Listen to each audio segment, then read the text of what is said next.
about things.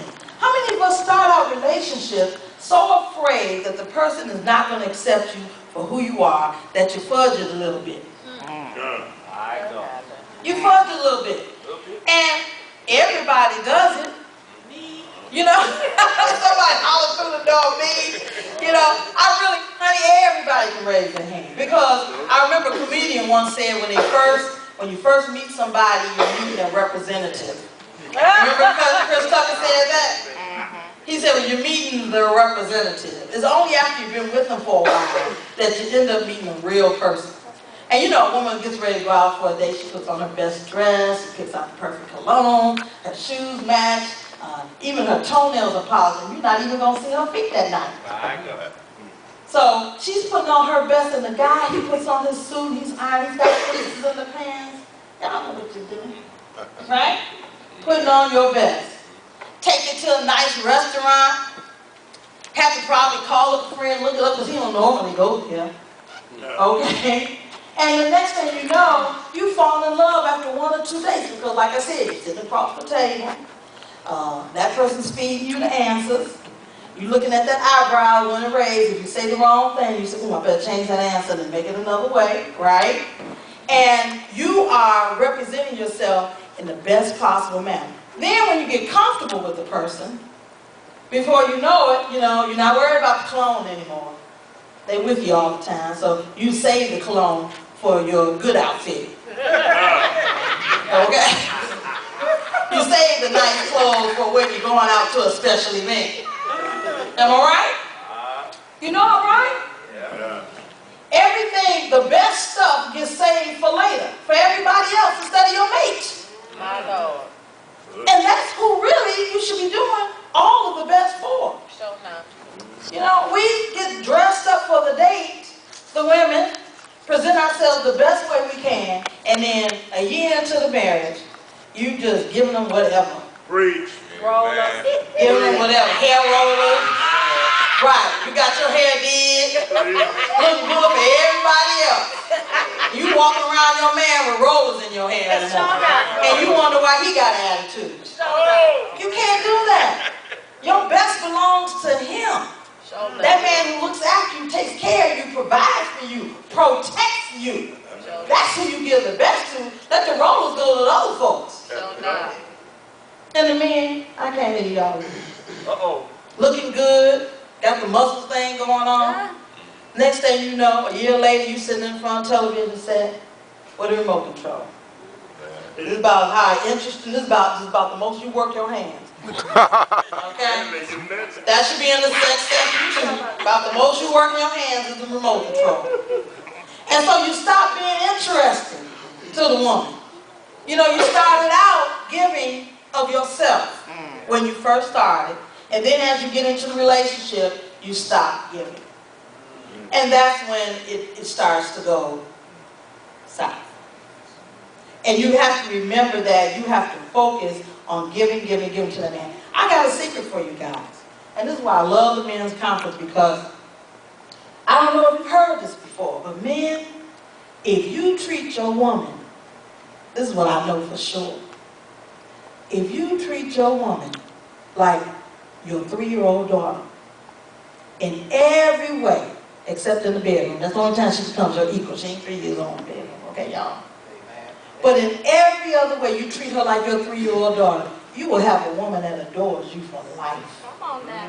Because if you had a 3-year-old daughter and you taking her out the door, would you let your daughter handle that big old door? You say, oh, baby, I got it for you. And you get the door for your 3-year-old daughter. When you get to the car, you don't let your daughter handle that big old heavy car door? No way. You're going to get that car door for her. When you're riding down the street, you're going to say, baby, you hungry? You want daddy to get you something to eat? Yeah, daddy.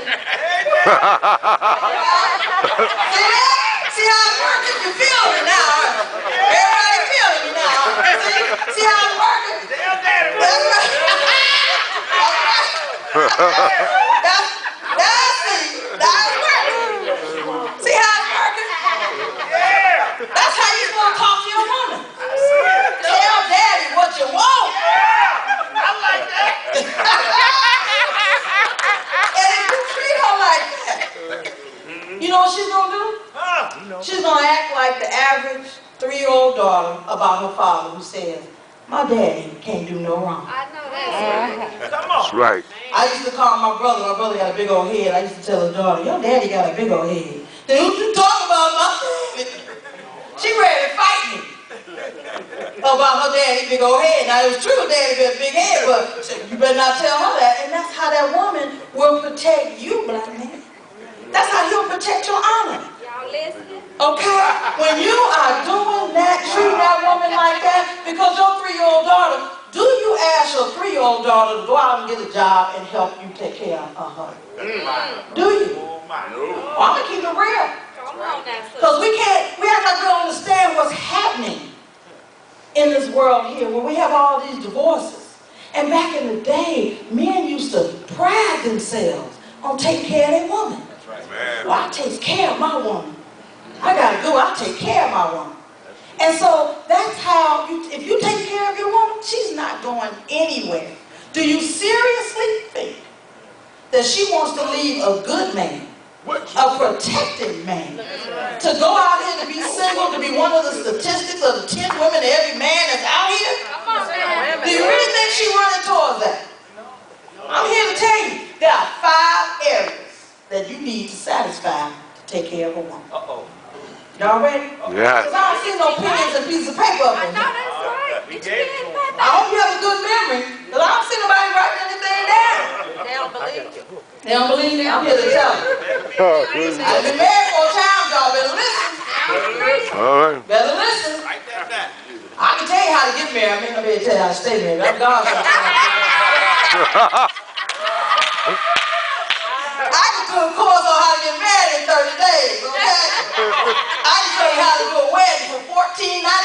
I can do it all. Let the relationship guru tell you there are 5 areas that if you keep that woman maintained in those 5 areas, you don't have to worry about a thing. First, you got to keep her protected spiritually. You got to maintain her spiritually. And that's where your spiritual belief comes in. Whatever your religion is, whatever your belief is, but spiritually, you have to maintain that woman. Because she's got to look to you as a representative of God in some type of way. You got to believe in something as a power that's higher than yours and righteous power, so that you can always keep her in line with saying, baby, would that be pleasing to God? And she's going to look at you and say, yeah, you're right, honey. Because if she's a righteous woman, she's going to want to be pleasing to God. And let me tell you something. Every woman is a righteous woman. Every woman is a righteous woman. She was made that way. Say that. Very good. That's her nature. Yes. I remember I said, when you find a no good woman, you find a no good man who made her that way. That's the only way. Where you find a no good woman, you find a no good man who made her that way. Because it's in her nature. We even built to submit to the will of God. Our rounded shoulders are automatically here for submission. So when you got a woman who's already righteous, and it's in her nature to follow you as a man, she can't help it.